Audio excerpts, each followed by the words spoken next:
Hello students, सो एक और notification आप सभी के लिए आ गई है। आरबीआई ग्रेड बी ऑफिसर ने भी वैकेंसीज अनाउंस कर दी है।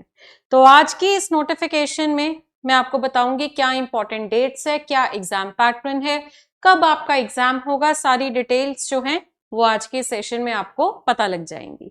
तो चलिए, ये है आपकी आरबीआई की ऑफिशियल नोटिफिकेशन, जिसमें कि अगर हम देखें सबसे पहले तो कितनी वैकेंसीज निकली हैं। तो देखिए, वैसे तो मैक्सिमम बच्चे जो है वो ये वाला भरते हैं, officer in grade B general cadre का। तो तीनों ही ग्रेड बी वैकेंसीज है। बाकी जर्नल कैडर में सबसे ज्यादा बच्चे फिल करते हैं, क्योंकि इसमें उन्होंने नॉर्मल ग्रेजुएशन मांगी होती है। एक डीईपीआर कैडर होता है और एक डीएसआईएम कैडर होता है। तो इसमें अप्लाई करने वाले बच्चे थोड़े कम होते हैं। और यहाँ पे वैकेंसीज अगर मैं आपको बताऊं कि टोटल आपकी जो वैकेंसीज निकली है वो 120 है, जिसमें से आपकी जर्नल कैडर की अगर मैं देखूं 83 वैकेंसीज है, डीईपीआर कैडर की 17 वैकेंसीज एंड डीएसआईएम कैडर की 20 वैकेंसीज। ओके, अच्छा, अब इसके बाद हम देखेंगे कि हमारी इंपॉर्टेंट डेट्स क्या हैं। तो चलिए, आपका जो फॉर्म फिलिंग है वो 10, हाँ जी, आपकी जो फॉर्म फिलिंग है वो 10 सितंबर से शुरू हो गई है। ओके, 10 सितंबर से आपकी फॉर्म फिलिंग जो है वो स्टार्टेड है एंड आप ये फॉर्म जो है 30 सितंबर तक भर सकते हैं। पर एक बात पे गौर करिए, टिल 6 PM लिखा है। अब ये चीज का ध्यान रखना है। वैसे तो मैं कहूंगी 30 सितंबर को भरना ही क्यों है, आप अभी भर दो ना, अभी आप 20 सितंबर तक फिल कर दीजिए। बट फिर भी चलो, किसी वजह से भूल गए या कोई भी रीजन की वजह से आप अगर 30 सितंबर को फॉर्म भरते हो ना, तो ये मत भूल जाना कि शाम के 6 बजे से पहले ही भर सकते हो। 30 सितंबर की शाम 6 बजते ही आपकी फॉर्म फिलिंग नहीं हो पाएगी। तो इस चीज का थोड़ा ध्यान रखना है आपको। अब हम बात करेंगे इंपॉर्टेंट डेट्स की कि क्या क्या डेट्स हैं। सबसे पहले तो मैं बात करूंगी जर्नल कैडर की। 3 आपको मैंने कैडर बताए थे, जिसमें पहले मैं जर्नल कैडर की बात करूंगी, जिसमें फेज 1 एग्जामिनेशन जो है वो 18 अक्टूबर को होगा और फेज 2 एग्जामिनेशन जिसमें फर्दर 3 पेपर है वो आपके 6 दिसंबर को होंगे। ओके, और बाकी जो कैडर है आपके डीईपीआर वाले और डीएसआईएम, देखो ये वाला तो 18 को हो रहा है फेज 1। ये वाले जो है officer in grade B DEPR cadre और डीएसआईएम, दोनों का फेज 1 जो है वो 19 अक्टूबर को होगा और दोनों का फेज 2 जो है वो 7 दिसंबर को होगा। मतलब नेक्स्ट डे ही हो जाएगा। जर्नल कैडर के अगले दिन ही आपका जो है बाकी कैडर का पेपर एग्जाम कंडक्ट हो जाएगा। ओके, अच्छा, अब इसके बाद आगे बढ़ते हैं। बाकी आपकी जो एलिजिबिलिटी कंडीशंस है वो आपको चेक करनी है एज ऑन 1 सितंबर 2025। मतलब एज वगैरह सब कुछ जो भी आप चेक करेंगे वो एज ऑन 1 सितंबर 2025 ही आपने चेक करना है। इस चीज का ध्यान रखना। तो चलिए, नेशनैलिटी इंडियन, ठीक है। एज लिमिट आपकी मैंने बोला एज ऑन 1 सितंबर चेक करो। तो आपकी जो एज है 21 से लेकर 30 वर्ष की हो सकती है। मतलब 21 से 30 वर्ष के बीच अगर आपकी उम्र है तो आप इस फॉर्म को भरने के लिए एलिजिबल बन जाते हैं। और थोड़ा सा और उन्होंने क्लैरिटी दे दी है कि अगर आपका बर्थडे जो है वो 2 सितंबर 1995 से लेकर 1 सितंबर 2004 के बीच में या फिर इन दोनों डेट्स पे आया है तो आप इस फॉर्म को बिल्कुल भर सकते हैं। इसके बाद कुछ रिलैक्सेशंस होती है अपर एज लिमिट की, जिसमें आपका नॉर्मल जो सारी रहती है SC ST की, OBC की रिलैक्सेशन वही सारी है। थोड़ा सा जो इसमें एक्स्ट्रा है वो मैं आपको बता देती हूँ। ओके, जैसे कि जो बच्चे पोजेस कर रहे हैं एमफिल या PhD क्वालिफिकेशन, उन बच्चों के लिए अपर एज लिमिट जो है वो 32 या 34 इयर्स रहेंगी रिस्पेक्टिवली। मतलब एमफिल वालों की अपर एज लिमिट बढ़ जाएगी 32 तक और PhD वाले बच्चों के लिए अपर एज लिमिट जो है वो बढ़ जाएगी 34 इयर्स तक। ओके, राइट, हाँ जी, आगे बढ़ते हैं। बाकी क्राइटेरिया आपके जो हैं नोटिफिकेशन के वो अब हम चेक करेंगे। अब क्वालिफिकेशन जो है वो उन्होंने मांगी है एज ऑन 1 सितंबर 2025। एज ऑन 1 सितंबर 2025 आपने क्वालिफिकेशन चेक करनी है। जर्नल कैडर का अगर आप फिल कर रहे हैं तो आपकी क्वालिफिकेशन मांगी गई है ग्रेजुएशन। कोई भी ग्रेजुएशन चलेगी, बट कम से कम 60% मार्क्स होने चाहिए और रिजर्व कैटेगरीज के लिए 50% मार्क्स हैं, अगर वो भी चलेंगे। या फिर पोस्ट ग्रेजुएशन हो आपके पास, किसी भी डिसिप्लिन की हो, वो कोई प्रॉब्लम नहीं है। आपकी ग्रेजुएशन हो या पोस्ट ग्रेजुएशन हो, और ग्रेजुएशन मानी जाएगी जो 3 साल वाली है, और पोस्ट ग्रेजुएट आप माने जाएंगे अगर वो 2 साल वाली है। अच्छा, डीईपीआर का अगर आप अप्लाई करते हैं, डीईपीआर कैडर के लिए अप्लाई करते हैं, तो आपकी थोड़ी स्पेशलिस्ट क्वालिफिकेशंस उन्होंने मांगी है, जिसमें कि उन्होंने बोला कि एमए या एमएससी आपने इकोनॉमिक्स में कर रखी हो, या फिर एमए एमएससी ऐसे कोर्सेज में कर रखी हो जिसमें कि आपकी quantitative economics, mathematical economics, applied economics, econometrics, financial economics, ये सारे सब्जेक्ट्स तो हैं, वो प्रिंसिपल कॉन्स्टिट्यूएंट होने चाहिए आपके सिलेबस के।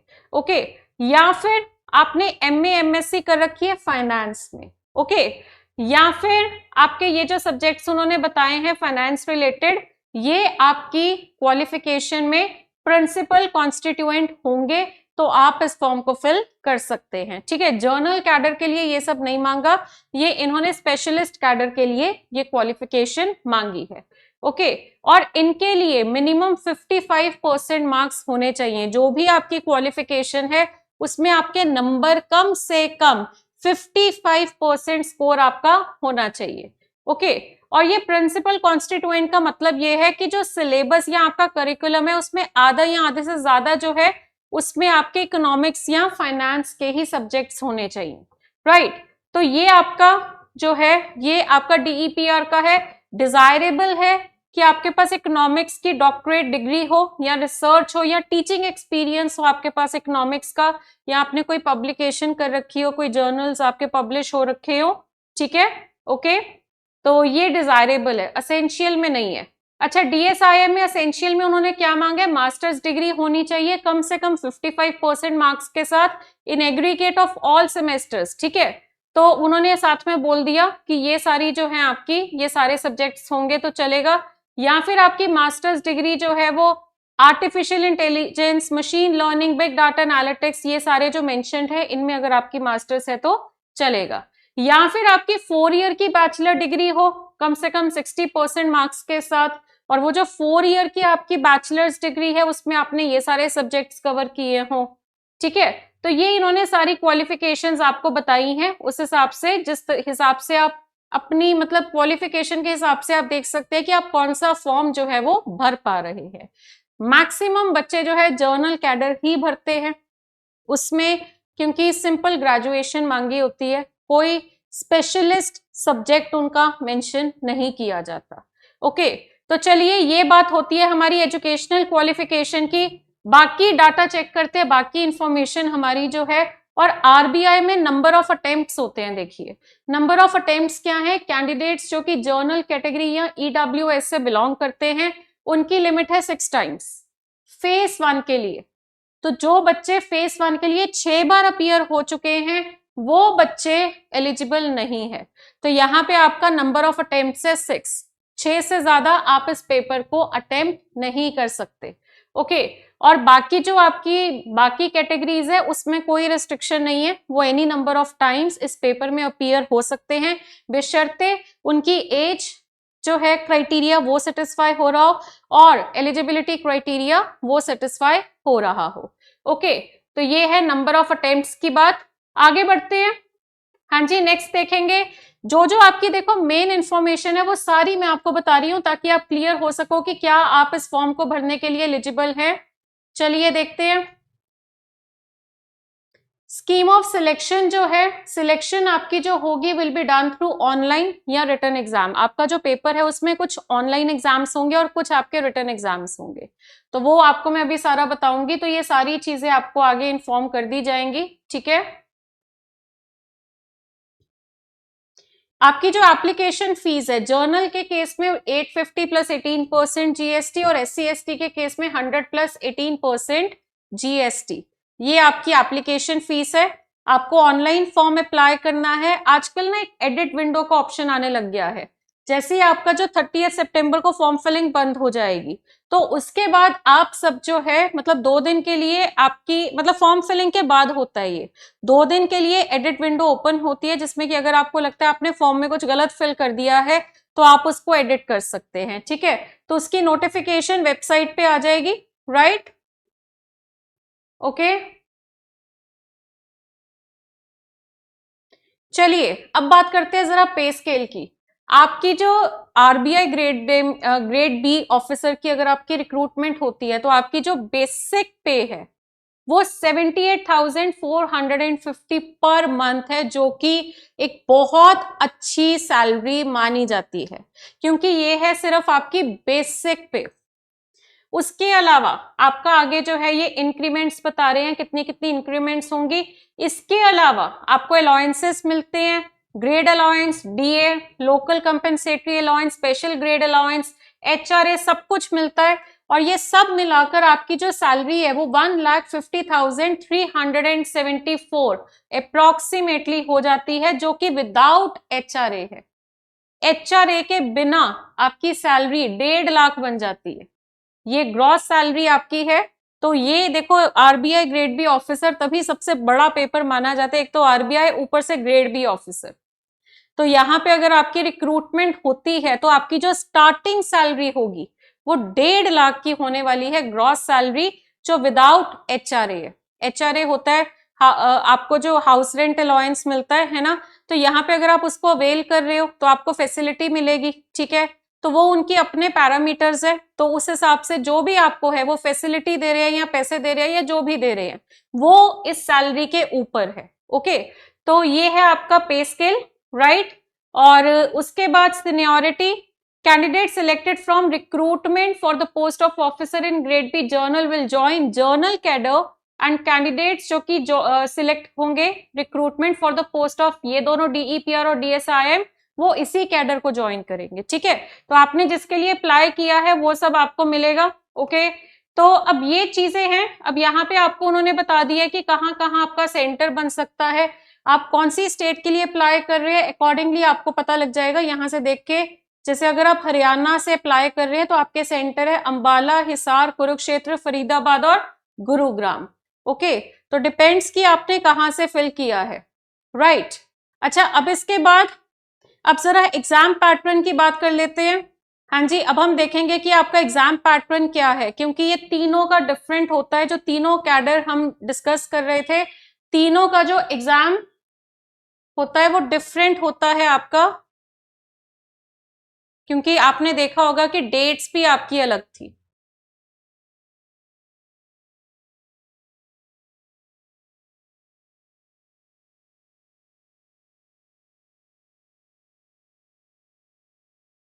Okay, now here comes your examination pattern.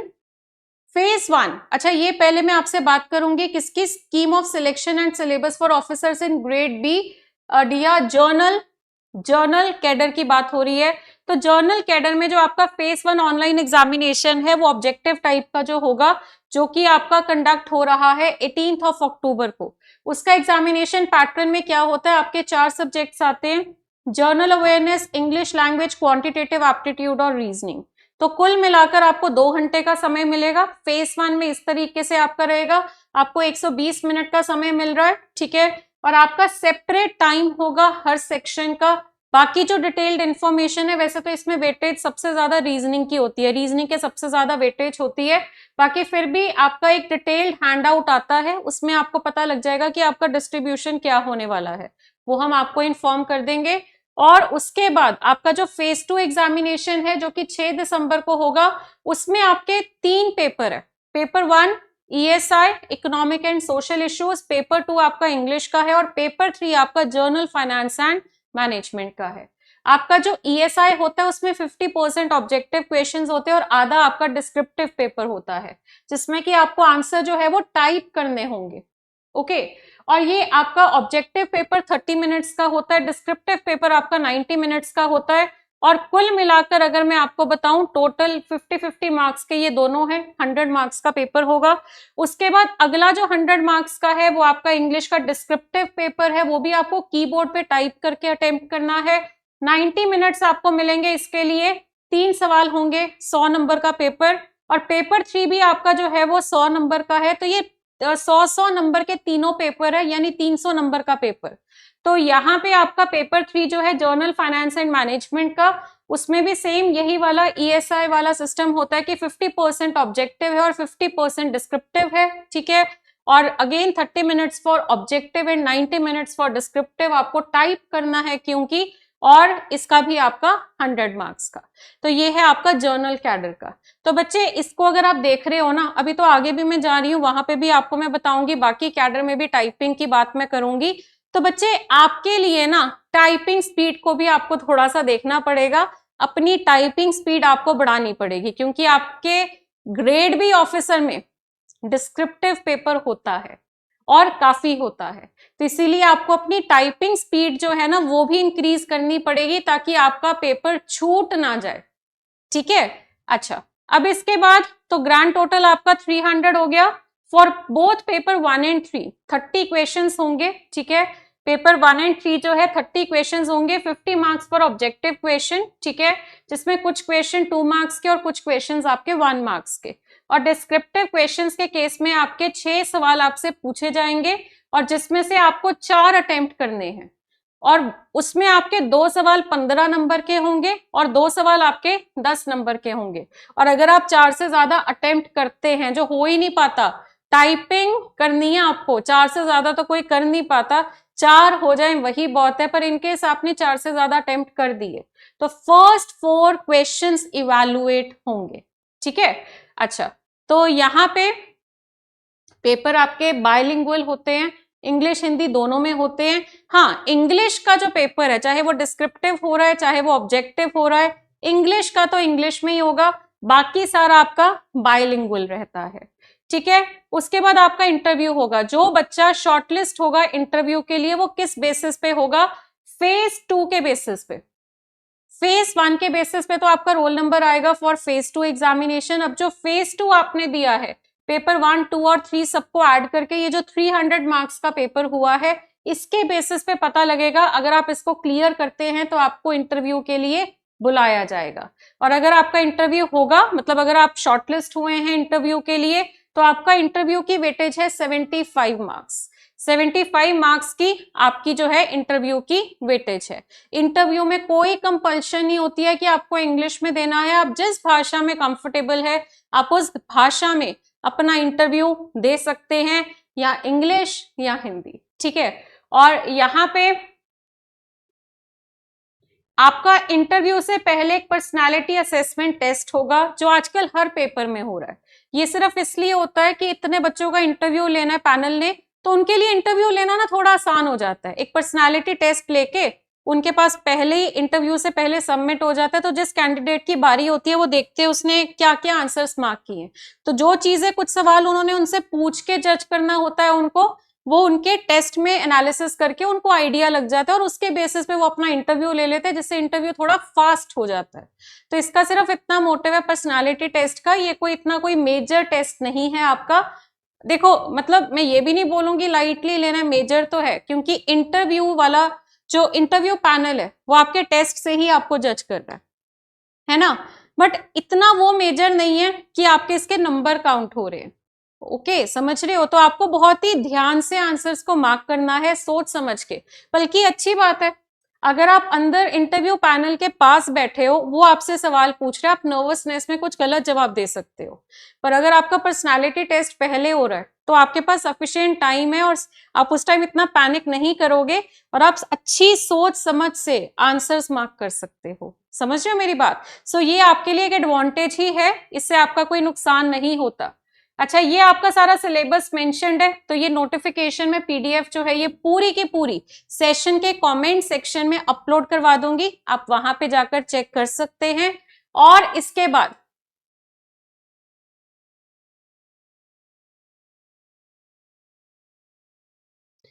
बाद हम बाकी कैडर्स की बात करेंगे। चलिए डीईपीआर और डीएसआईएम कैडर की बात करते हैं, जिसमें कि आपका स्कीम ऑफ एग्जामिनेशन क्या है। यहाँ पे आपका ऑनलाइन पेपर भी होगा, यहाँ पर आपका ऑनलाइन पेपर भी है और आपका रिटन पेपर भी है। ओके बच्चे,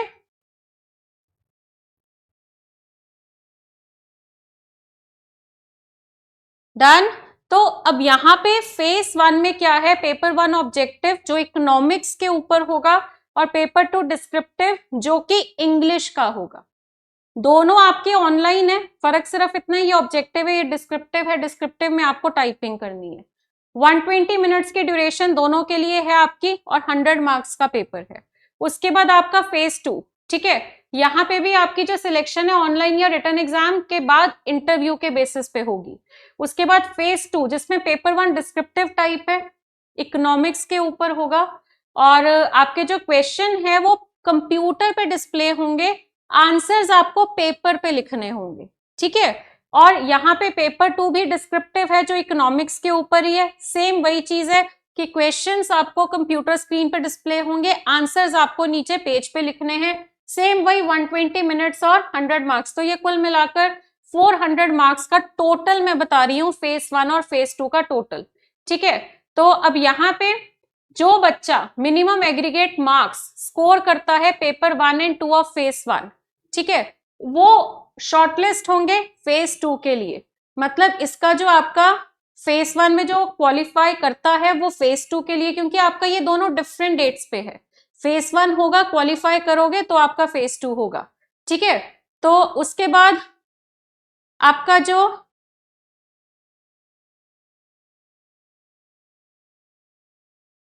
हाँ जी, अब यहाँ पे भी जो आपका इंटरव्यू होना है वो आपका इंग्लिश, हिंदी, किसी भी भाषा में, आपकी पसंदीदा भाषा में आप अपना इंटरव्यू जो है वो दे सकते हैं, ठीक है। तो चलिए यहाँ पे ये आपको थोड़ी सी इसी के रिगार्डिंग उन्होंने डिटेल दी है, राइट। और ये आपको दिया हुआ है सिलेबस, ये आपका सारा सिलेबस है, ओके। तो आई होप आपको सारी क्लैरिटी हो गई होगी, डन। और जो अगर मैं डीएसआईएम की बात करूं, हाँ जी, डीएसआईएम की अगर मैं बात करूं उसमें आपके कौन से पेपर है, हाँ जी ये देख लीजिए आपका कौन सा पेपर है। इसमें 3 पेपर होंगे, पेपर 1 ऑब्जेक्टिव, ठीक है, जो कि 19 अक्टूबर को है, और पेपर 2 एंड 3 जो है आपके वो होंगे 7 दिसंबर को। और यहाँ पे पेपर 1 ऑब्जेक्टिव टाइप होगा स्टैट्स का, 120 मिनट्स 100 मार्क्स का पेपर। ये आपका डिस्क्रिप्टिव होगा पेपर 2, ठीक है, आंसर्स आपको पेज पे लिखने होंगे इसके, 180 मिनट्स 100 मार्क्स। और पेपर 3 इंग्लिश का डिस्क्रिप्टिव होगा जिसको आपको टाइप करना है कीबोर्ड से, 90 मिनट्स 100 मार्क्स, 300 मार्क्स का पेपर है। तो बच्चे ओवरऑल अगर मैं आपको बताऊं तो जो आपकी जर्नल कैडर है उसमें ज्यादा कुछ पढ़ना है आपको, और जो आपके बाकी कैडर है उसमें आपको लिमिटेड सिलेबस है। So if you are eligible बाकी कैडर्स के लिए तो आप उसको अप्लाई कर सकते हैं, ठीक है। बट अगर आप एलिजिबल नहीं है तो जर्नल कैडर का भरिए, ठीक है। और वहां पे आप जो है वैकेंसीज भी बहुत ज्यादा है जर्नल कैडर की इनके मुकाबले अगर हम देखें, ठीक है, राइट। तो ये थी आपकी पूरी नोटिफिकेशन। आई होप आप सबको अच्छे से नोटिफिकेशन क्लियर हो गई होगी। Syllabus RBI grade B officer की एक बहुत अच्छी बात है, सिलेबस बड़ा अच्छा देते हैं, बहुत डिटेल्ड सिलेबस और बहुत क्रिस्टल क्लियर सिलेबस ये हमेशा शेयर करते हैं अपनी नोटिफिकेशन में। तो आप एक बार इसका पूरा सिलेबस देख लीजिए, बाकी सारी बातें मैंने आपको बता दी है। और अगर आप इस फॉर्म को फिल करने के लिए एलिजिबल है और आप भरना चाहते हैं, क्योंकि देखिए आप अगर क्लेरिकल एग्जाम क्लियर करते हैं तो बच्चा उसके बाद बैंक ज्वाइन करने के बाद ऑफिसर का भरता है ना। तो आप हमेशा बेटर एग्जाम की तरफ चलते रहते हो, चाहे आपकी एग्जाम में सिलेक्शन भी हो गई है। बट अगर आप आरबीआई ग्रेड बी ऑफिसर की सिलेक्शन हासिल कर रहे हो तो आप बैठ के नौकरी करने वाले, उससे अपर एग्जाम का आप नहीं सोचोगे। क्योंकि बैंकिंग के इंडस्ट्री में अगर मैं देखूं, मतलब आपकी बैंकिंग एग्जाम्स में अगर मैं देखूं, तो ये एक ऐसा पेपर है जो सबसे ऊपर है, ये सबसे ज्यादा सैलरी वाला पेपर है, सबसे ज्यादा अच्छी पोजीशन वाला पेपर है और सबसे ज्यादा प्रेस्टिजियस पोजीशन है आरबीआई ग्रेड बी ऑफिसर की। तो ये वाला पेपर एक बार मेहनत करके अगर सिलेक्शन हासिल कर ली तो बच्चे उसके बाद आपको कोई और पेपर देने की जरूरत नहीं पड़ेगी। आपको मैंने सैलरी बताया 1.5 लाख की आपकी तो स्टार्टिंग सैलरी है, आगे जाके जो बढ़ती रहेगी।